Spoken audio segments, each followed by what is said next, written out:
Okay, we'll start slowly. I expect a few more people will join us in the next few minutes, but we have four brilliant speakers today, and it'd be great if we could have some time for the Q&A as well. So yeah, we'll get going now. So thank you all for joining us today for our monthly webinar series about the ethics of researching the far right, which is based on the book of the same name, The Ethics of Researching the Far Right, published by Manchester University Press. I've got some good news for you as well. It's coming out in a month or so, I think in April, early April, as a paperback. So it's going to be a bit more affordable than it is at the moment. But obviously, if you can order it for your library, that would be great. And you're more than welcome to reach out to contributors as well, and I'm sure they'll be happy to kind of share drafts of their work as well in case. So today is the fifth session of our webinar series. We will be talking about complications of engaging far right participants and formers, which is one of the sections of the book. I'll only do a tiny introduction just to tell you that this webinar series is co-organized by the Center for Research on Extremism, CREX, at the University of Oslo, the Center for Alternatives to Social and Economic Inequalities at Lancaster University, and the Reactionary Politics Research Network, RPRN, which is based at the University of Bath. I will not, as I said, speak for any longer. I'll just introduce Joan before she starts chairing the session, and I'll come back for the Q&A. So Joan is a lecturer in philosophy at Gonzaga University. She is one of the co-editors of the book, The Ethics of Researching the Far Right as well. And her current research applies the Frankfurt School's critique of fascism to contemporary resurgent far-right movements. Joan, the floor is yours. Thank you. And it's wonderful to meet more of the authors on the Zoom. I was just really honored to be part of this project and invited in as the non-European, non-UK participant, bringing a US perspective. I think this is a really important session that's going to get at some issues in terms of thinking about how we can balance in our research of people who have left movements or are in movements on the far right. How do we balance the need to understand with the need for distance and boundaries? And I think all of the chapters in this section really brought forward some really good reflection on the challenges of that, whether with regard to safety or emotional boundaries, or sort of how we look at things with the appropriate distance, but also with the appropriate engagement. So how do you what kind of connection is appropriate, and what kind of connection really undermines our work if we're trying to do anti-racist research, if we're trying to be in solidarity with communities that are harmed. So just to briefly introduce our panelists. I'm at Gonzaga University. I'm one of the editors of the Ethics of Researching the Far Right. I'm also the author of Understanding and Countering Fascist Movements from Void to Hope, and I've written some books on critical theory as well. I'm also part of something here in Spokane, Washington, called the Center for Hate Studies at Gonzaga University. Our other three speakers are Karina Horst and Catherine Williams. Karina Horst has a PhD in social psychology from the University of Sussex under the supervision of Professor John Drury, with whom she co-authored her chapter in the book. She examined the connection between electoral events and subjective power in the enactment of a far-right identity. She focused on providing a social psychological explanation for the sharp rise in racially and religiously aggravated hate crimes in 2016 in the UK and the US after Brexit and the US presidential election, as well as the increase of US-based far-right street mobilizations in the same context. She has published findings from her own work and collaborations in multiple outlets, including academic journals, blog posts, and podcasts. She has further contributed to an independent SAGE report on racialized stigmata and inequalities during the COVID-19 pandemic, as well as to a draft of the advisory report for the U.S. House Committee investigating the Capitol insurrection. Vanessa Totter is an oral historian and curator at the House of Austrian History, where they lead a research project on disability history. Totter completed their PhD at the Center for Memory, Narrative, and Histories at the University of Brighton, with research stays at the International Research Center for Cultural Studies in Vienna, Queen's University Belfast, Utrecht University, the Austrian Academy of Sciences, the University of Vienna, and the U.S. Holocaust Memorial Museum. Their research interests include oral history, cultural history, memory studies, and research ethics related to histories and politics of violence. Catherine Williams has a PhD in politics and international relations from Cardiff University, UK. Her research investigates women's engagement with the far right, with a specific focus on the role and motivations of women in Alternative for Germany, AFD.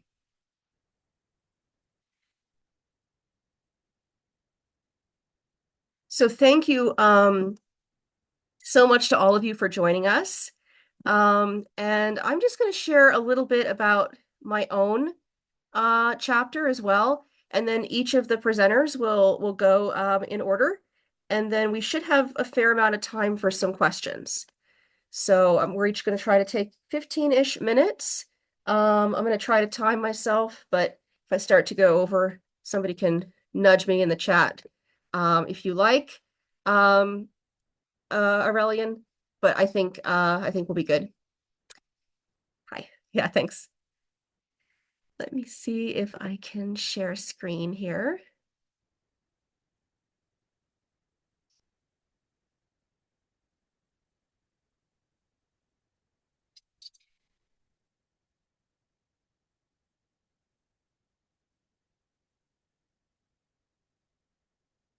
So my chapter in the book looks at harms of the compassion narrative, and what is the ethics or moral obligations of researchers with regard to disseminating stories of disengagement from the far right. So this is quite a genre. There have been dozens and dozens of these stories. It's a small industry. People have published books. There are dozens of these books. People have gone on radio, television, podcasts, news articles. Often these stories are told by the former members of hate groups themselves, for a variety of reasons that we could think about. Also, sometimes these stories are told by researchers, sometimes rather uncritically, just as sort of this is data telling us what happened, rather than this is what this person has said, whether or not that may have actually occurred. And we see in the media that oftentimes these stories of how people have left hate groups are brought forward as sort of inspirational human interest stories, not so much something that reporters would have to sort of dig into and do investigative research about. The stories that I looked at all follow a familiar pattern that I call the compassion narrative. The compassion narrative stresses the transformative power of receiving compassion from a person who belongs to a group one has dehumanized. So typically the way the story works is somebody says, I had this early life trauma or this terrible thing happened in my life, and I needed to make sense of this situation, and I had all this anger. And in order to fulfill my own psychological needs, very rarely do people say anything about their ideological beliefs driving them into these movements, but rather these needs for belonging, connection, safety, etc. I then joined this hate group, and I was into it. I was into all the emotions of being part of this hate group until I encountered, as the story goes, some very kind X, where X is a person who belongs to one of the groups that the organization or the movement is targeting. So a very nice Black person, Muslim person, Jewish person, gay person, etc.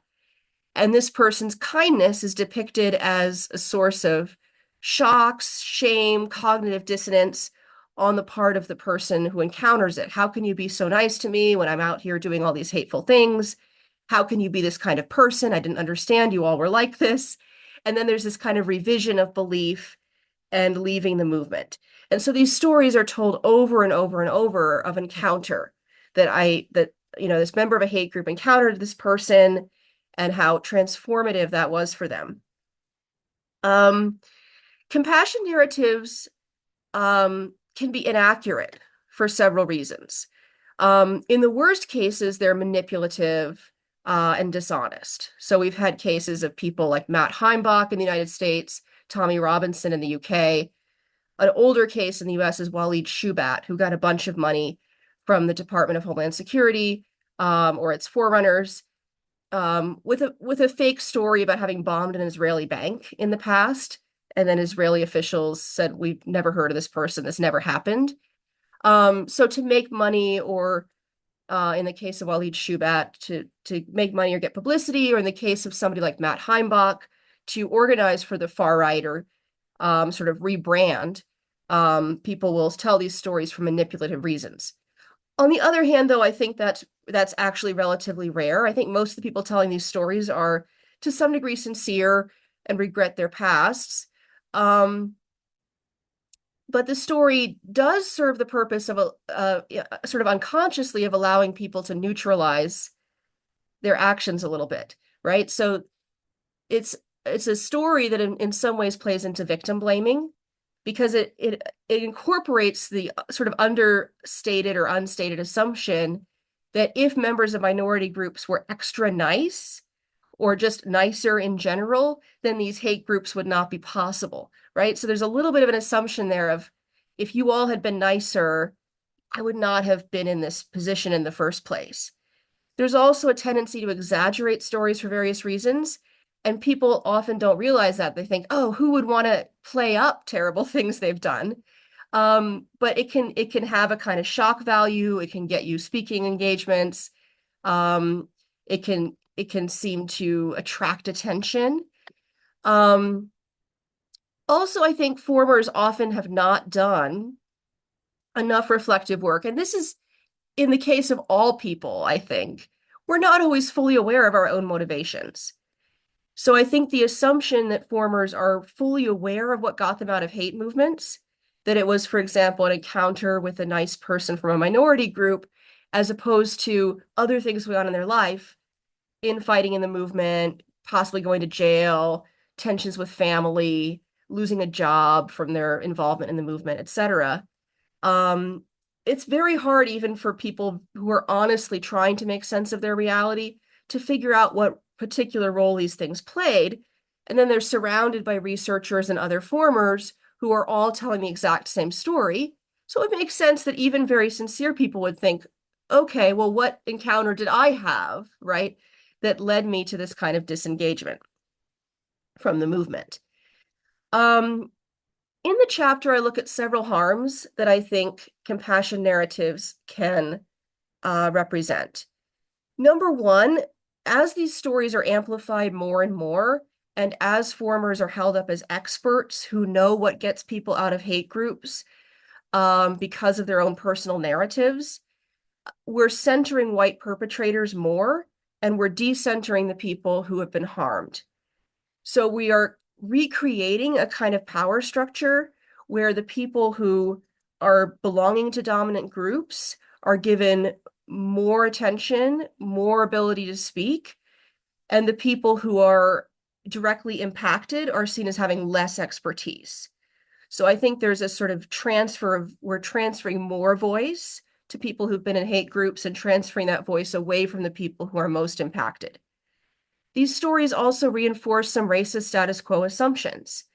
For example, the issue of victim blaming that I talked about, right? So there's this assumption that maybe as well, it's the job of minoritized members of society to do some kind of kindness or outreach to transform haters. And we see that expectation not just with regard to hate groups, but with regard to how dominant narratives in society look at what we expect of people. There's a racist expectation that it's the job of people to educate white people, for example, and so we're sort of replaying that in the way we're telling these stories. that it's the job of those harmed to do outreach, and that can be dangerous for them, of course, if they're reaching out to hate groups. So it's dangerous if it comes off as advice, which these stories often do. But it's also very disempowering, and it plays into these racist narratives. These stories also bolster the counterterrorism state apparatus, countering violent extremism programs, um, state security programs love these stories because they also, to some extent, demonize social movements in response to fascism. They make anti-fascism look like the way people get into hate groups, that if you're confronting members of hate groups, you're going to radicalize them further. Whereas only kind outreach dialogue and everyone getting along and overcoming polarization and so on is seen as the way to overcome hate groups. It also erases ideology, which also bolsters that state apparatus, right? So we no longer have to talk about the differences between different groups that get labeled as extremist by the government, because this is seen as only a psychological problem that people have and only a lack of loving encounter, and not as something that reflects deeply rooted structural injustices in society. And then in the process, I've seen an increase in research and amplification of these stories. Tons of articles just telling the same stories over and over of about the 10 or 12 people who have left hate groups who love to speak to researchers. But there's far less research on what victims would want, what accountability would look like on the from the perspective of victims. Thanks. So I conclude the chapter with a list of some ethical recommendations that I would really like people to look at and think about. Number one, I think researchers and others should want to be more careful in disseminating these stories, both because of their potential for inaccuracy and their potential to do harm. So, for one example of this, I've spoken to some activist groups who have counter-mobilized against speakers going into schools, going into universities, synagogues, etc. There's a profitable speaker circuit for formers. And I say profitable not in the sense that people are usually raking in a lot of money in honorariums. Some are, but almost most of them are not. Almost none of them are. But it's profitable in the sense that if you have, say, spent 12 years of your life in a neo-Nazi group and you have no resume, and you have no job, becoming a professional former is a job. It's a career option. And so people see that as a possibility that we're creating for them as researchers. And so they will continue to tell these stories as long as it continues to be profitable in that sense. But what we're seeing is expectations that communities will be welcoming, forgiving, and model the kind of forgiveness and welcome in these stories in their engagement with formers. And I think that can be damaging and disempowering to communities that are at the sharp end of hate. So being thoughtful about where these stories are told. There's also tremendous amounts of grant money that people have to sort of reckon with as a moral issue, because people will throw grant money at these stories. And because there's a huge emphasis right now on counter narratives, figuring out what stories got people into hate groups and then what stories would get them out. And because these stories are, without proper evidence, assumed to be counter narratives that are effective in that way, there's a tremendous amount of money that people are willing to throw at researchers and academics who want to tell these stories or want to replay these stories. So I think that's something people and all of us in the field are going to need to be thoughtful about and educating ourselves and each other about. And younger researchers or newer researchers coming into the field need to be warned that these stories can be inaccurate and also that people's journeys out of hate are complicated and long. And just because someone has been out of an organization for 5, 10, 20 years, or is on the board of several organizations, or has given lots of talks at synagogues or mosques, doesn't mean that person has really fully worked through their stuff, doesn't mean that person is necessarily an expert, doesn't necessarily mean that person understands their own motives and what drove them into hate in the first place. I also, at the end of the chapter, suggest some possibilities for new research and new work. One of the things that I've noticed in the literature around de-radicalization is almost nobody has done anything looking at the literature produced by the prison abolitionist movement. And that's the place where I see the most creative work being done around what it means to be accountable, or what it means to repair harm after engagement with violence of some kind or harm to communities. And that's also work that's being driven by leftists and people very much at the sharp end of the stick of hate. So I think that would be one avenue for further exploration by researchers. Engaging with the experiences of victims and what victims would want, looking at whether these stories are actually accurate, and also digging into further why these stories are so attractive. What is it about the story, the redemption narrative, the promise of forgiveness? What is it about that that is so appealing to liberal white audiences in a lot of cases? What does that say about our society? And I've clearly got thoughts about that, but I also think it's underexplored because there's just been a very naive assumption, ideological assumption, that these stories are just definitely helpful and definitely good data. So thank you, and I look forward to chatting more.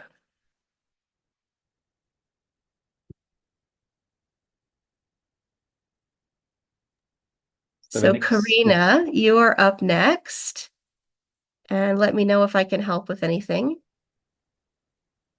Thank you. Let me share my screen. I hope you can all see this. While Karina shares the screen, if you have any questions, please put them in the Q&A, and I'll gather them for the end.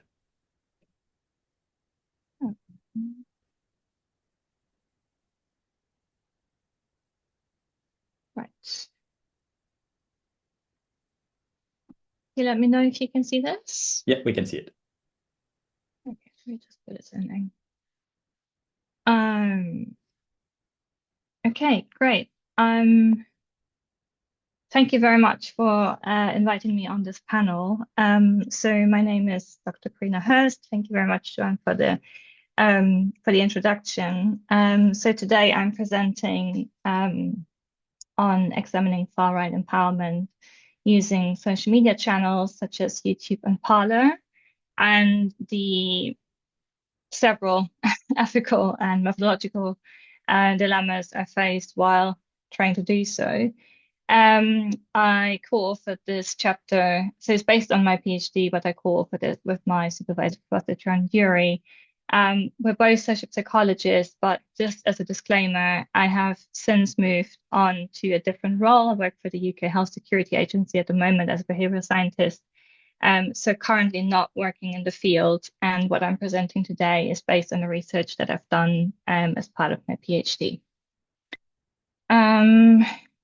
Okay, so right. So I thought I'd give you a quick introduction to where I'm coming from and what kind of motivated me to write this chapter for the book. So the real world context behind my PhD was, as Joanne already mentioned, the sharp increases in hate crimes here in the UK after the UK left the European Union, as well as the increase in street mobilization, as well as hate crimes in the US after President Trump was elected, both in 2016, of course, and followed by the decline in such action.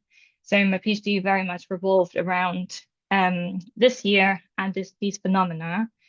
And specifically, I looked at it from a social psychological viewpoint, applying the collective psychological empowerment model onto right-wing collective action.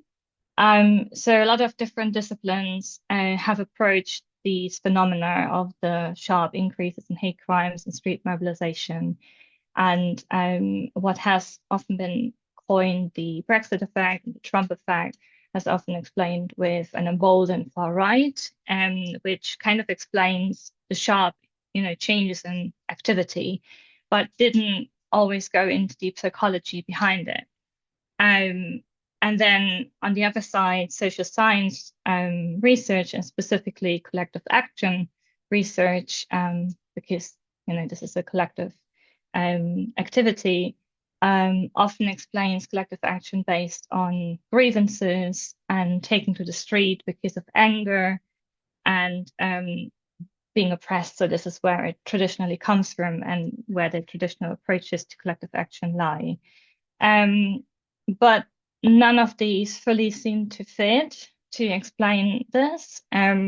So the UK leaving the European Union obviously had an economical element, but there was obviously this notion of we take our freedom back, we take control over migration. In the US, the electoral campaign was very much xenophobic and racist. So there was a lot of overlap in terms of how it was coined, how it was termed, and far-right goals and ideology. So both of these events being successful kind of speaks to, or could be perceived by the far right as, people now supporting their objectives, their goals, because both of these events were electorally successful, and so a majority kind of had to vote for it. So this is the premise where I'm basically coming from. And in terms of the explanation, none of the existing kind of seem to fit. So I made use of the collective psychological empowerment model by Turin Reicher, which is based on collective action and collective action research, but kind of goes beyond the grievances and the anger and kind of looks at when do people become enthusiastic about, enacting, acting together, enacting their values, and maybe doing things that they usually wouldn't do.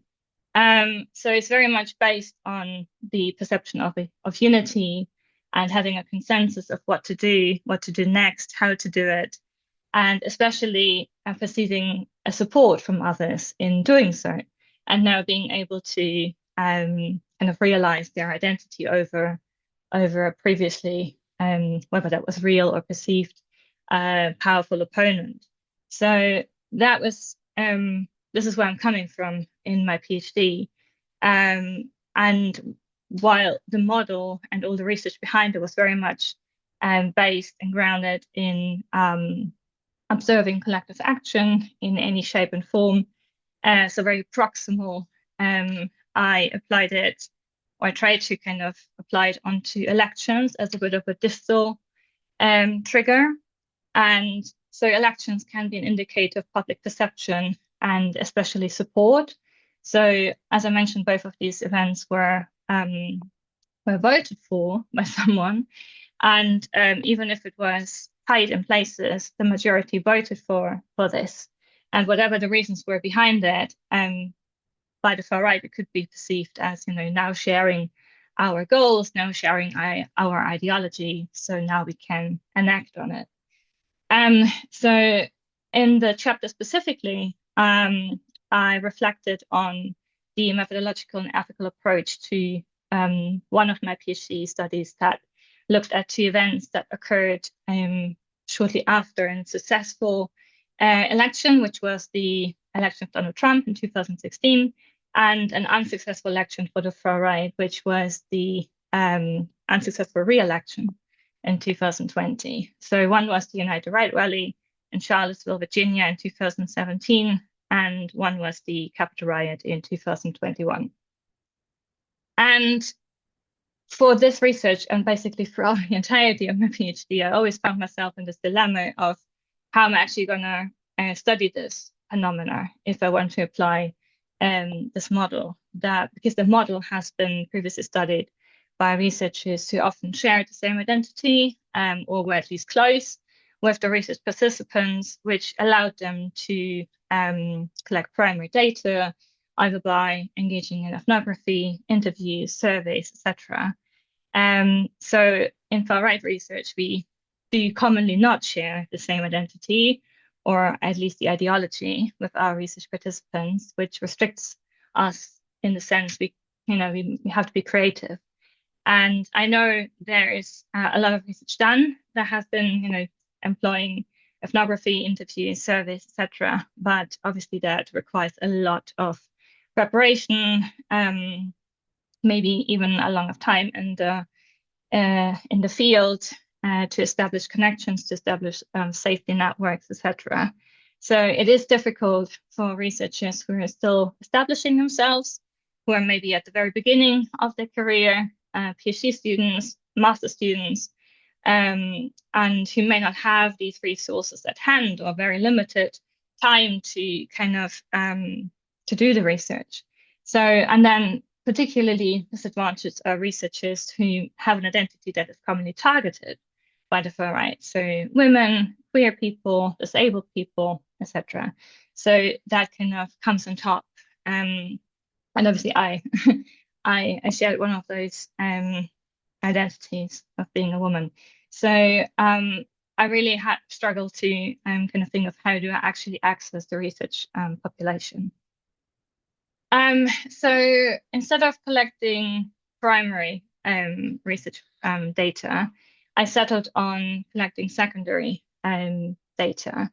And because I realized, and obviously we can discuss about this later, I realized that there is a lot of information already out there on the internet. So on social media, YouTube had a ton of material on Charlottesville and Parler. I guess you might remember, but just in case you don't or you have never heard of it, it was like a social media platform similar to Twitter, probably now very resembling X, which was data was leaked and provided to ProPublica, which is an investigative journalism platform.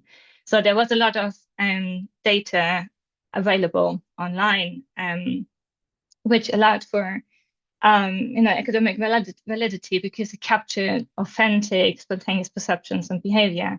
I put an asterisk here on the authentic because we can discuss to what extent this is authentic.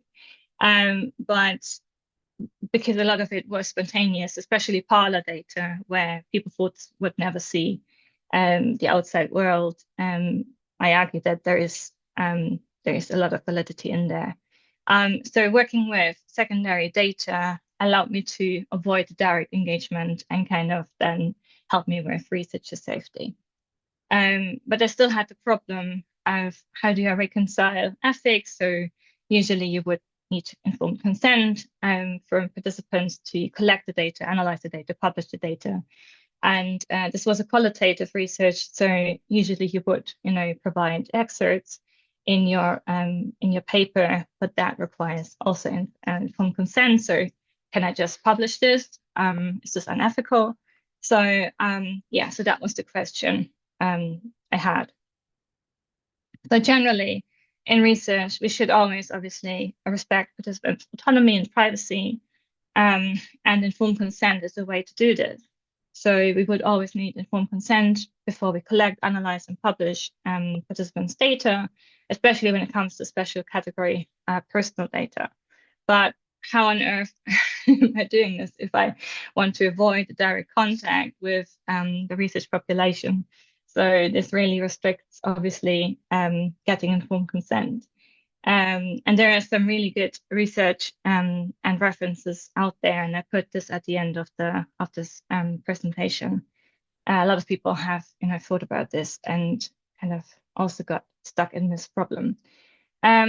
So the British Psychological Society and the BPS kind of states that researchers may continue their observation without informed consent in spaces where the research subjects are likely to expect to be observed by strangers. So it touches on what is private and what is public data. And obviously the United Right Rally was open on the streets. Anyone could be there. Same with the Capitol insurrection. It was an open space as well. But the problem was I was there. I was still relying on secondary data. And there's obviously a huge gray zone as to was it really just public? There's a lot of capturing, a lot of capture of, inside the Capitol riot and inside the Capitol building. So is this still then public? So obviously a massive gray zone and a big question mark as to can I then kind of treat this as public data? So I separated the chapter into how I collected the data. I managed to collect the data in the end and how I presented the data. So in terms of the data collection, I really worked closely with my university's ethics committee and the legal counsel and explained to them the dilemma that I'm coming from, what is at stake, what could come out of this research if I do it. And in the end, it was decided that I could collect the data because it really mitigates the researcher exposure to any harm. So on the grounds of researcher safety, but particularly it was done in the public interest. So by studying what empowers the far right, I obviously wanted to learn what can we do to disempower it. So that was seen as being in the public interest. So I was allowed to collect the data in the end. I still have a problem as to how do I present the data, because even if I can collect it, it doesn't mean that anything I collect can just be published. So the Data Protection Act says that any kind of data that is de-identified is no longer personal. And this means that you would delink any identifiers you have from your data. And in qualitative research, you might see an excerpt and you just say male 40 years or something like that. But usually that still requires informed consent. So an equivalent in qualitative research would be paraphrazation. And this is certainly a way to do it, but if you do this throughout your entire paper, your paper could be criticized of not being reliable or credible, so not transparent enough. You could just maybe you just make this up. So the National Committee of Research Ethics in the Social Sciences and the Humanities, and I put a reference at the end as well, come up with something that I then use for my decision-making process as to what I would directly cite and what would I paraphrase.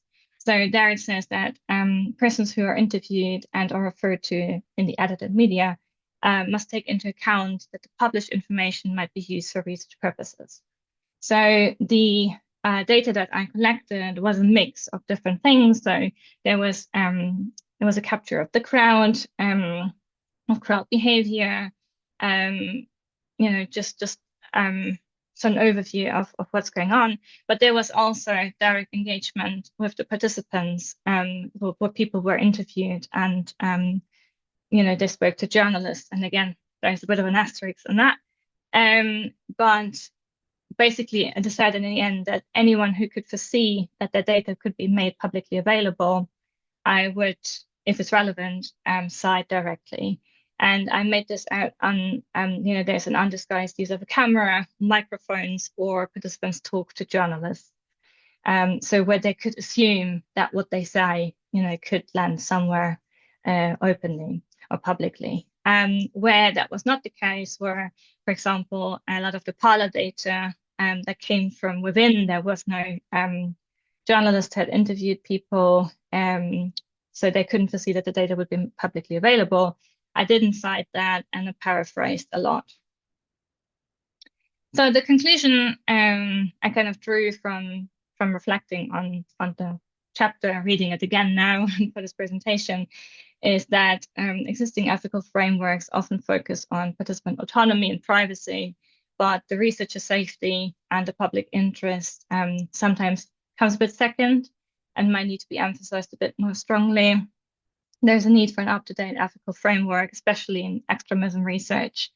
So in my case, and things that I would advocate for, really to collaborate strongly and from the early beginning with existing ethics committees, but also legal counsels, to establish good relationship with them, keep them in the loop, let them know where you're coming from, what the dilemmas are that you're facing, and but also stressing what's in for them. And with that, I mean, what is in the public interest? How can your research serve a purpose that goes beyond your own publication, if that makes sense?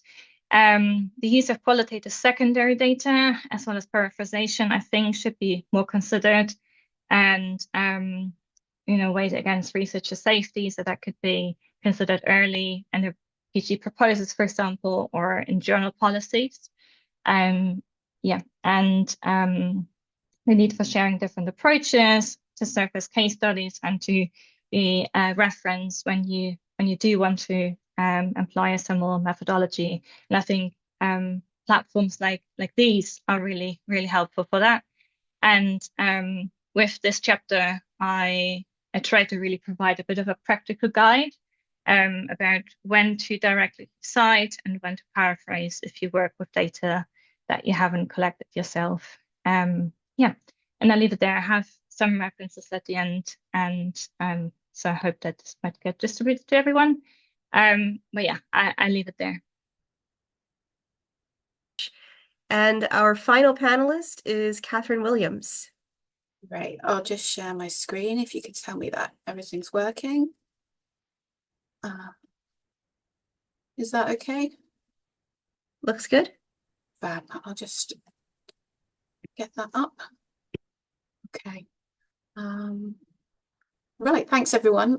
Thanks for hanging around to hear my talk, and thank you to RPRN, CREX and CASI for inviting me to talk to you today about my book chapter, Interviewing the Unlovable, on the challenges of conducting feminist research on far-right women.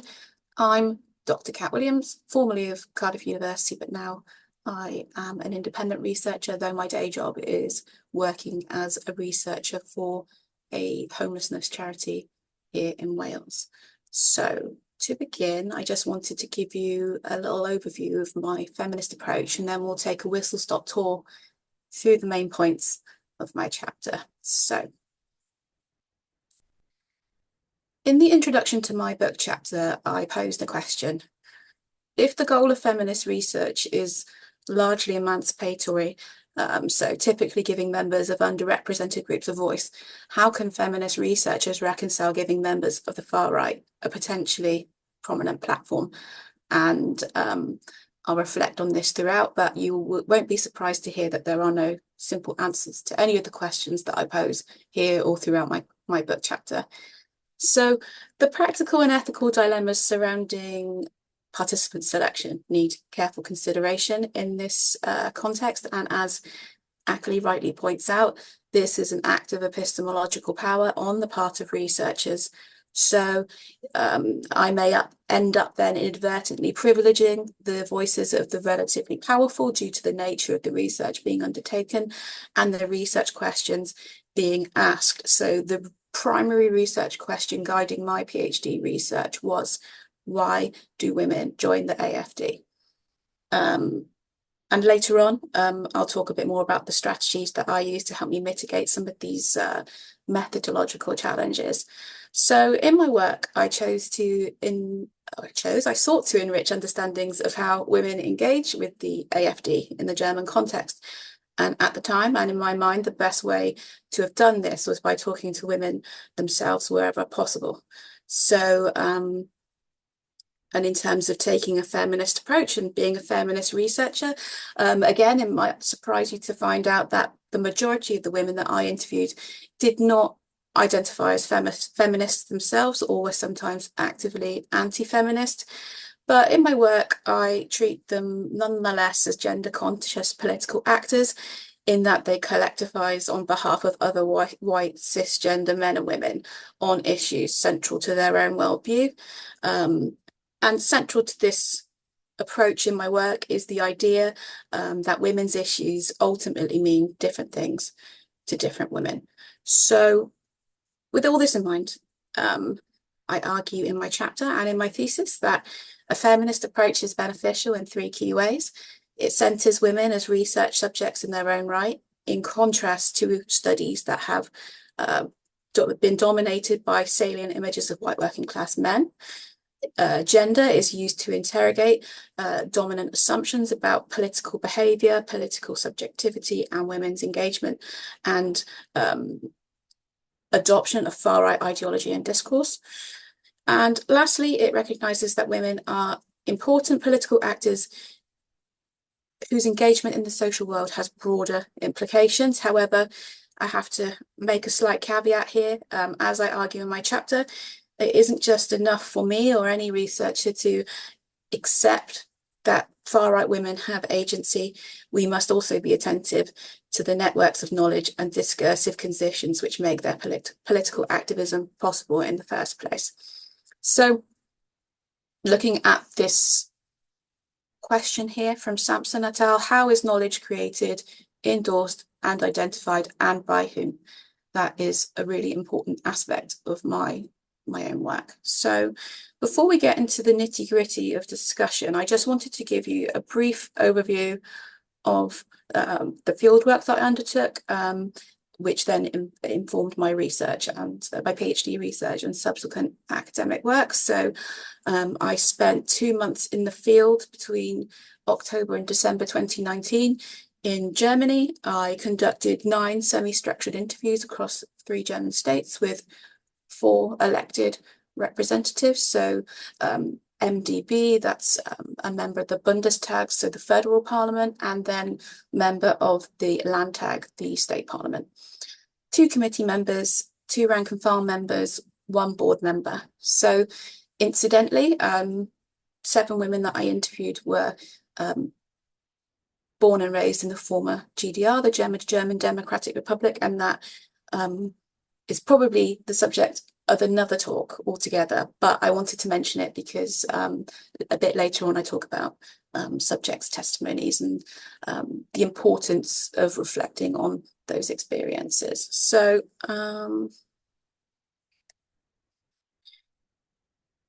overall, the aim of my research was to identify and unpack the reasons why women support the AfD, and in my mind, taking a feminist approach, which enabled me to interrogate the relationship between discourse and what women think and feel, what they do, and the contextual factors which make this thinking and feeling possible. Sorry, I forgot to mention that on the previous slide.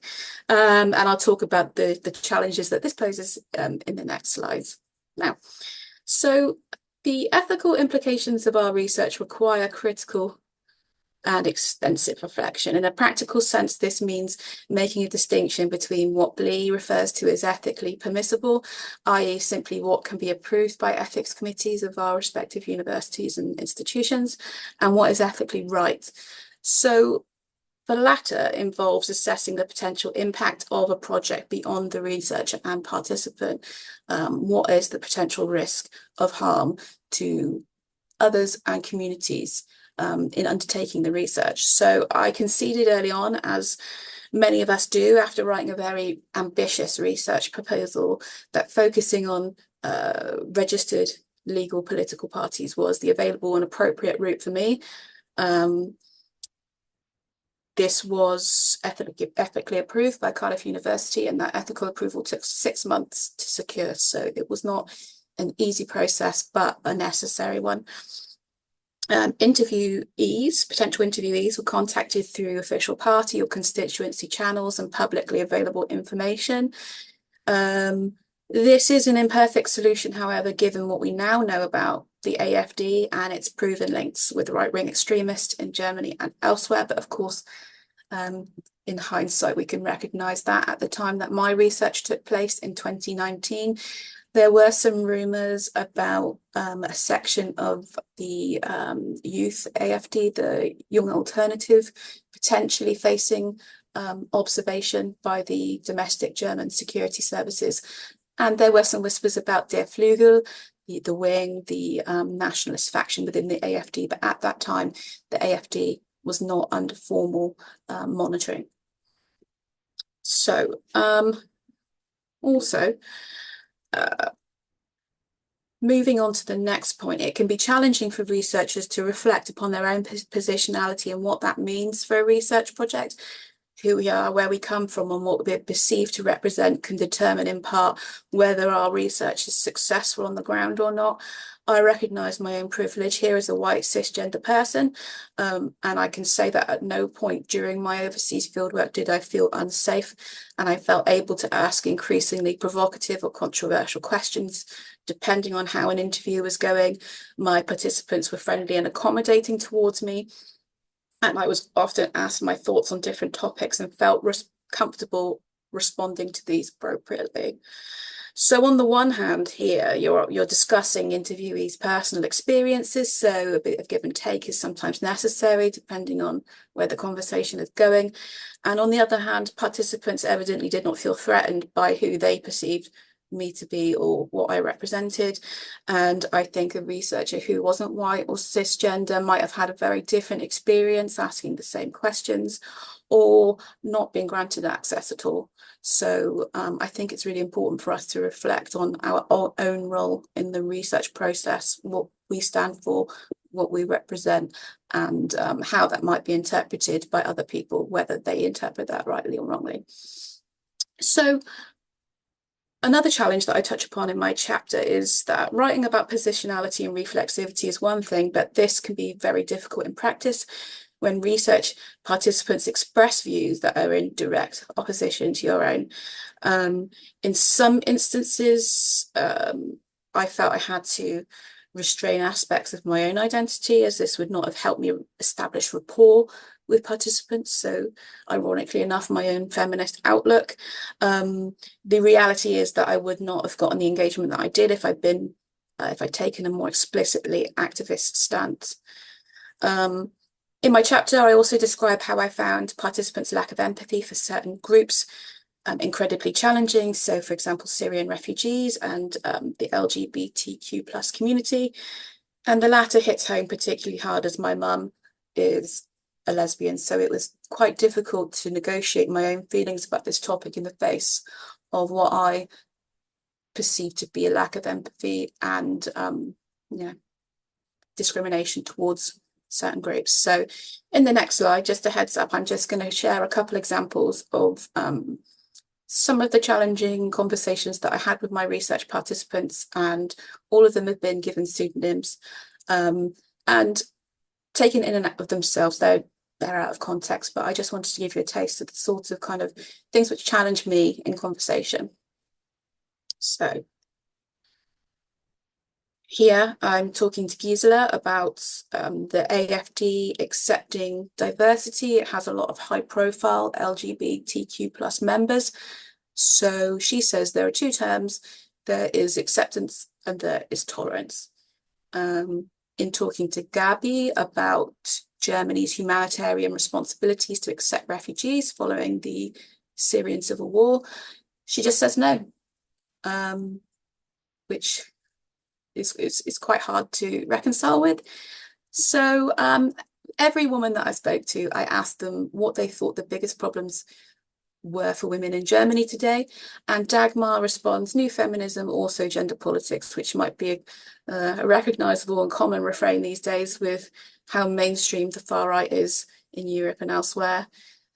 And also here, the last one I wanted to include because it kind of illustrates the contradictory nature of women's engagement with the AfD. So Elsa, she's lamenting the fact that the left-wing scene in Germany is not under observation from the Office for the Protection of the Constitution, the BFVD. She says that Antifa are just a left-wing terror scene, but they are called activists in the press. She says here, as you can see, these terrorists are called activists. So lots of different points there, which kind of illustrate some of the viewpoints that I encountered. And interestingly, with the example of Elsa, I think it lends to a bigger discussion about how women engage in contradictory practices to make sense of their AfD engagement, but often they can be very easily debunked. But in an era of post-truth politics. I suppose that's not so surprising, but okay. And the next slide, I'm just going to talk about some of the strategies that I had in place to help me negotiate these epistemological, methodological challenges. So while risk and ethical concerns could never be entirely mitigated, I suggest 3 primary ways that researchers can grapple with the epistemological or methodological challenges of researching the far right, especially if this involves a fieldwork component. So in my chapter, I outline how researchers ultimately have a responsibility to accurately report what their participants tell them. In my experience, however, a tension exists between the feminist commitment to let participants tell their own stories and fact-checking their various empirical claims in relation to the news or, for example, government statistics. So a feminist approach recognises that there is no singular truth, but that doesn't mean that we can't critically engage with participants' personal accounts while still paying attention to the falsehoods consciously deployed by the far right. So in my mind, it's unreasonable to try and discern the innate truthfulness of somebody's account of living in the German Democratic Republic and the various challenges that the vast majority of the population face. However, we can still critically engage with that in a way that makes sense to both you and the interviewee. My second strategy, I say that it's incredibly important to reach out to others working on similar topics, whether that's anti-racist organisations, charities, other researchers, or research networks. Being part of a research community not only helps you to legitimise your research in the eyes of others, but helps you to unpack and mitigate some of the impact of challenging research on ourselves and others. So in my chapter, I reflect upon a situation where, upon finding out that I researched the far right, a fellow researcher was wary and distrustful of me. And I say that honesty is the best policy in terms of making your research accessible and explaining what you're doing and your approaches. Okay, lastly, so my final suggestion is a hefty dose of self-care. As I outline in my chapter, I didn't take my own advice here. Instead, I watched hours of Criminal Minds and atmospheric French crime dramas, Black Spot, for anybody who's looking for a new show. After my interviews and in my spare time, and I didn't make the most of where I was very lucky to have stayed with a friend. So I had a base and I did go in and explore, but I think the pressure and kind of the loneliness of being in the field without familiar comforts or your partner and your home, it is challenging. So you have to be kind to yourself, but recognising the role of our own emotions throughout the research process is key. And to this end, I recommend keeping a field or research diary to gain further insight into your own state of mind during these periods, as well as your research setting and the people within these settings. As I said earlier, you are just as much part of your research as your participants. So that's it from me. Thank you very much for listening.